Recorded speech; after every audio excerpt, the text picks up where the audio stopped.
It was a cold and grey morning in Chicago. A thick fog enveloped the skyscrapers, creating a mysterious atmosphere and making the urban landscape almost unrecognizable in the daylight. Donald Trump, the magnate known for his grandiose business ventures and a life filled with controversial headlines, was making a discreet visit to the Trump International Hotel. Dressed in simple clothes and hidden under a cap, he wanted to go unnoticed while closely observing the operations of his property. The moment was unusual for someone so accustomed to the spotlight, but revealed a curious side of his meticulous personality. He didn't usually do this often, but that day he felt something different, a restlessness that led him to walk through the hotel like an ordinary man, without his usual entourage. As he passed through the lobby, something caught his attention, a heated argument near the reception desk. One of the hotel managers, a man in an impeccable suit with an arrogant demeanor, was speaking loudly to an employee. The other man, visibly more humble, stood with his hands behind his back, his head lowered, and his eyes fixed on the floor. Donald stopped, pretending to adjust his shirt, and began to listen. "Thomas, I've told you before, personal problems have no place here," the manager snapped. "If you can't separate your life from your job, maybe you should look for another one." The employee, identified as Thomas Miller by the name tag on his worn-out uniform, remained silent. His shoulders were slumped as though he carried the weight of the world, but he did not respond. The scene made Donald uncomfortable. After the argument, Thomas returned to work while the manager walked away with an air of superiority. Donald, however, couldn't move on. He felt a knot in his stomach, something that rarely happened. There was something about that employee, perhaps the resigned way he endured the humiliation, that stirred something deep within him. Who is this man? He wondered. Determined to understand what was happening, Donald discreetly called another hotel employee over and asked. Without revealing his identity, he inquired about the man. He learned that Thomas was a maintenance assistant who had been working at the hotel for 2 years. He was known for being punctual and hardworking, but kept to himself and didn't socialize much with his colleagues. "Is he good at what he does?" Donald asked. "Yes, sir, but he has personal issues that sometimes affect his work. He always seems tired and distracted." That wasn't enough for Donald. He requested more information about Thomas but did so discreetly. Through other employees, he discovered that Thomas was a single father to an 8-year-old boy named Ryan, who suffered from a severe heart condition. The surgery Ryan needed was extremely expensive, and to save money, Thomas worked not only at the hotel but also as a delivery driver at night. The morning began like any other for Ryan Miller, an 8-year-old boy with curious eyes and messy hair who tried to live a normal life despite his challenges. Ryan loved going to school, even though his fragile health left him more tired than the other kids. School was his refuge, a place where he could escape the struggles at home and, for a little while, forget the absence of his mother and the worried look on his father Thomas's face. That particular day, Ryan was more excited than usual. It was science project day, and he loved learning new things, especially about space. He couldn't wait to show his dad the small solar system model he had built with cardboard and paint. It was simple but made with love. While the other students ran around the playground during recess, Ryan felt something strange. A sharp pain shot through his chest, and he had to sit down. His breathing became labored, and a wave of weakness swept over him. One of his classmates noticed something was wrong and called for the teacher.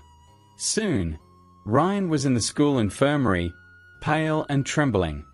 The school principal, alarmed, called Thomas, who was working his maintenance shift at the hotel. "Mr. Miller, something has happened to your son. He's not well. Can you come pick him up immediately?" Thomas dropped everything. His heart raced as he feared the worst. He knew Ryan had a heart condition since birth, but always tried to believe his son was stronger than he seemed. When he arrived at the school, he found Ryan lying on a cot with half-closed eyes. The boy tried to smile when he saw his father, but his weakness was evident. "I'm okay, Dad," he said in a faint voice. But Thomas knew it wasn't true. He carried his son in his arms and rushed him to the nearest hospital. After hours of tests, the doctor finally called Thomas in for a conversation. He held Ryan's hand as he listened to the words that would change their lives. "Your son urgently needs heart surgery. His condition is worsening, and without intervention, it could be fatal." Thomas felt the ground fall away beneath him. He knew a surgery of that magnitude was expensive, far beyond what he could afford. Even working 2 jobs, he barely managed to cover regular medical expenses and put food on the table. He looked at Ryan, who was holding the solar system model in his frail hands. "I'll figure it out, son. I promise," Thomas said, trying not to cry. But inside, he was shattered. While Ryan slept in the hospital that night, Thomas couldn't stop memories of the past from flooding his mind. He thought about how everything had changed since his wife, Emily, had left them. 3 years earlier, Emily had decided to leave home to live with another man. She claimed that life with Thomas was too hard, that caring for Ryan was a burden she wasn't willing to bear. "I need to think about myself," she had said as Thomas begged her to stay. Ryan, who was only 5 at the time, didn't understand why his mum was leaving. He cried at the door, clutching her dress, but Emily walked away without looking back. Emily's absence left an emptiness in the house that Thomas could never fill. He did his best to make sure Ryan didn't feel the loss of his mother too deeply, but the boy, sensitive even at a young age, often asked, "Why doesn't Mum want to stay with us?" Thomas never knew how to answer. He would simply say that she had her reasons, but they had each other, and that was enough. Thomas also relied on the help of his 65-year-old father, John, who had been widowed 2 years earlier. John now found joy in spending time with his only grandson. He even offered his savings to Thomas to help pay for the surgery, but they were still far from having enough money. Since then, Thomas's life had been all about working. During the day, he'd do repairs at the hotel, and at night, he'd deliver pizzas for a small local restaurant. He barely slept, but he didn't allow himself to stop. For him, each day was a battle, and Ryan was his reason to keep going. But even with all the effort, he knew he was losing the fight. The surgery Ryan needed cost tens of thousands of dollars, an amount that seemed impossible to reach. The next day, Thomas went to work with a heavy heart. He knew he needed the job to survive, but his mind was on Ryan, who was still in hospital. It was that day that Donald Trump, the billionaire owner of the hotel, visited the property. Disguised, Trump walked through the hotel when he witnessed the scene that changed everything. Thomas, head down, being humiliated by an arrogant manager. "You're late again, Thomas. Doesn't matter the reason.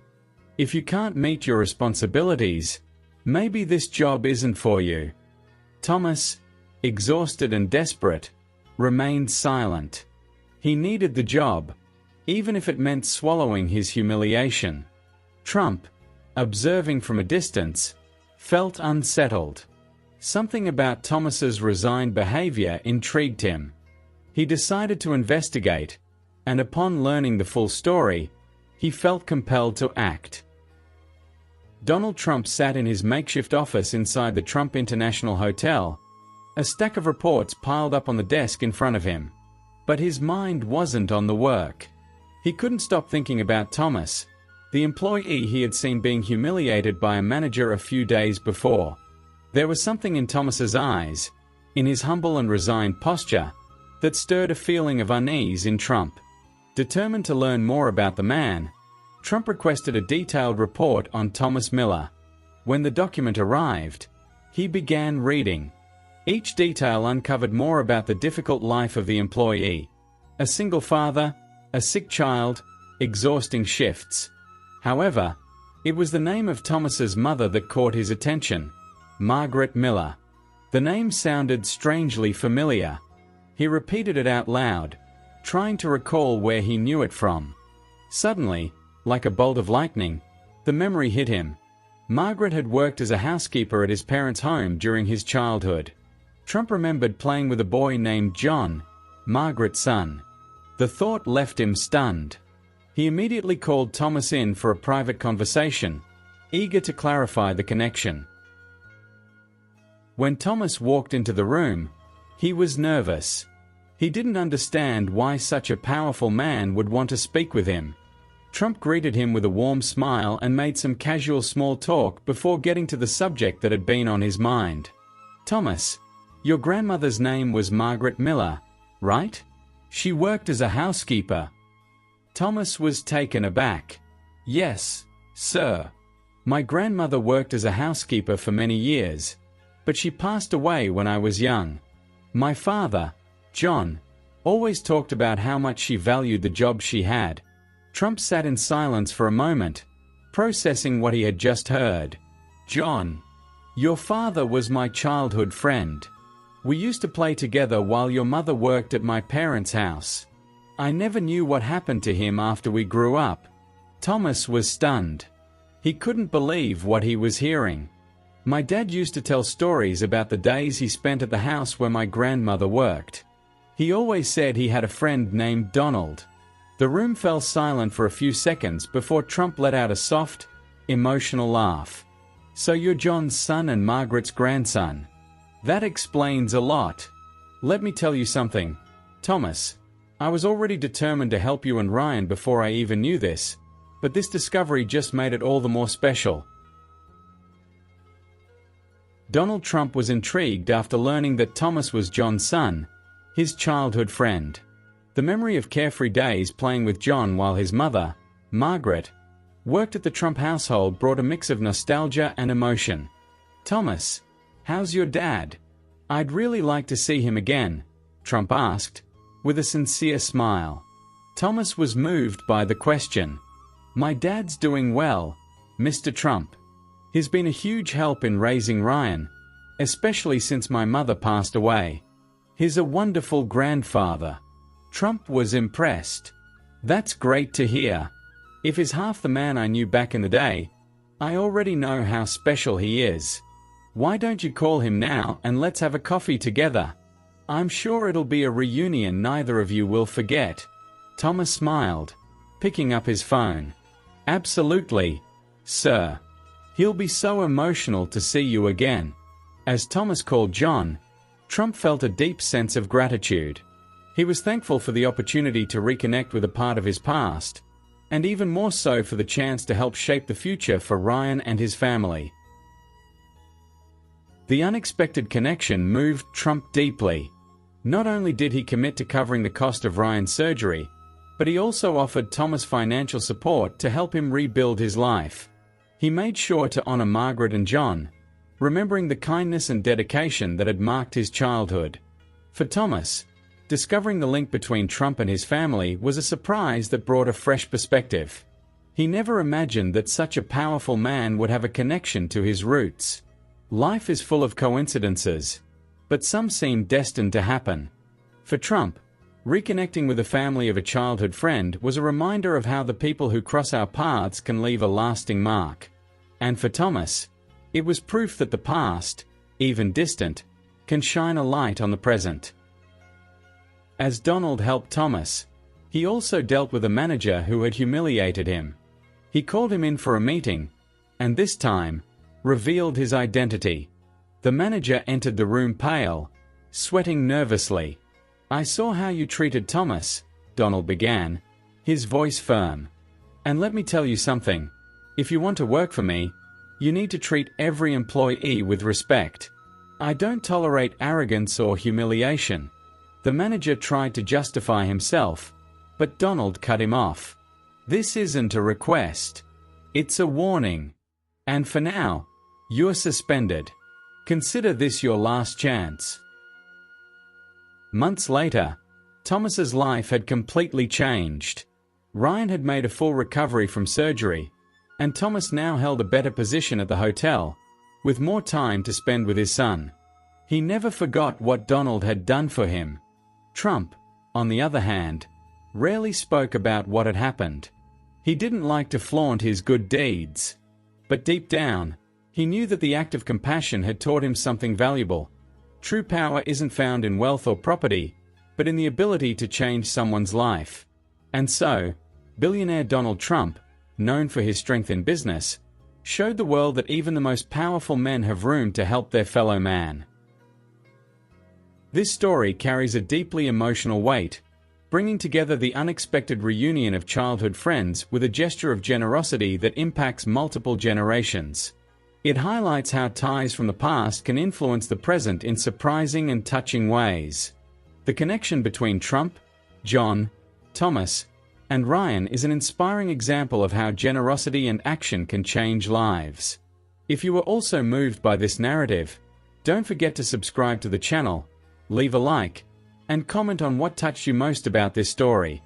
Your interaction is crucial for us to keep bringing heartwarming and inspiring stories to everyone.